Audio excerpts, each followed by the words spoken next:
2027 is still 2 years away, but honestly, the political landscape in Nigeria is already in convulsions. One name making a comeback wave, Goodluck Ebele Jonathan. In this video, we explore the possibility of his presidential run, the obstacles he faces, and the fever it has triggered within the APC. Let's dive in. Jonathan served as president from 2010 to 2015, after succeeding Yar'Adua and then winning his own mandate in 2011. He is often lauded for conceding defeat in 2015, a moment many cite as a watershed for democratic culture in Nigeria. But since then, he has maintained a relatively lower political profile, focusing on mediation, foundations, and diplomacy. Now, PDP backers and southern stakeholders are pushing the narrative that he is the only one who can bridge divides, restore hope, and carry the southern presidency torch credibly. A key advantage: he is a recognizable national brand. Many younger or less known aspirants might struggle to match his name recognition, networks, or symbolic pull. The 1999 Constitution, as amended, bars someone from being elected president more than twice. But the legal crux is which terms count and whether amendments apply retroactively. Jonathan argues his case is special. One term was inherited, finishing Yar'Adua's tenure, and only one full term was elected. A Bayelsa High Court has upheld his eligibility, but that ruling hasn't been universally accepted, and the Supreme Court could reverse or send it back. Opponents already warn of lawsuits, judicial stopgaps, and pre-election disqualifications. For example, Minister Festus Keyamo publicly cautioned PDP about legal risks. So before campaign rallies, petitions must be won, on paper and in court. So, let's talk about strengths first. There's experience and visibility, which, honestly, you can't buy. He's got southern backing, with the possibility, just maybe, of bridging those north-south divides. There's also a level of acceptability among some elites, especially if he goes for that single-term rescue narrative. But there are some real weaknesses and risks here too.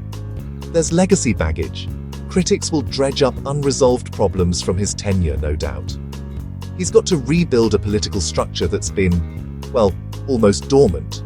And let's not forget, younger aspirants may resist or even resent a return of the old guard.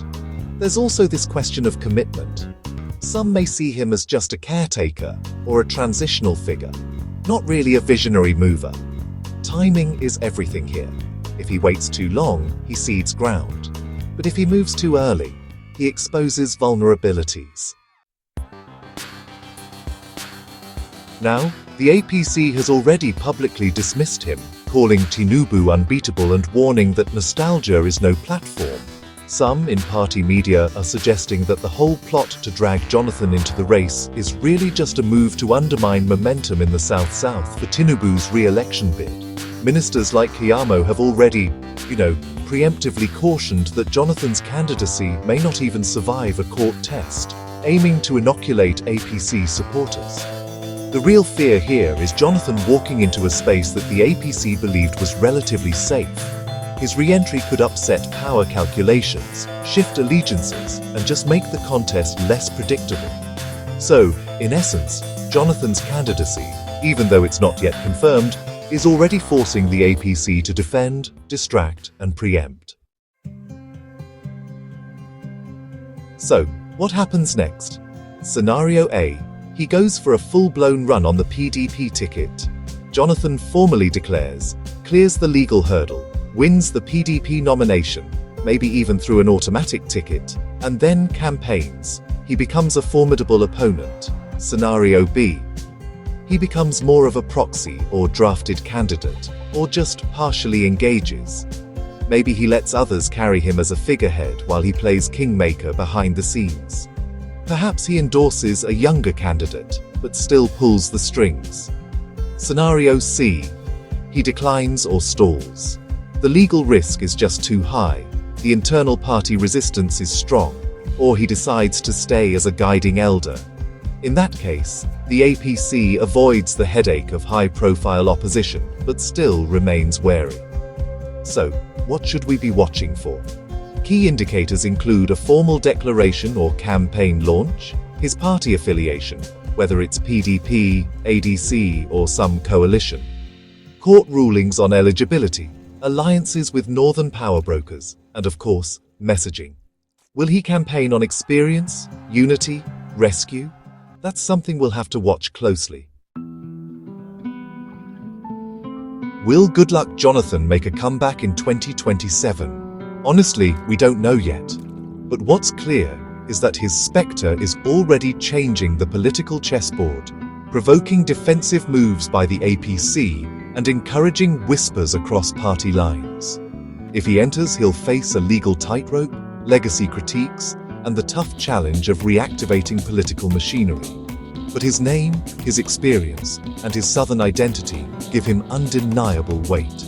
So let me know in the comments. Do you believe Jonathan will run in 2027? If he does, is it good or bad for Nigeria? What legal or political roadblocks do you think will make or break him? Don't forget to like, share, and subscribe for more political analysis as we track this unfolding story.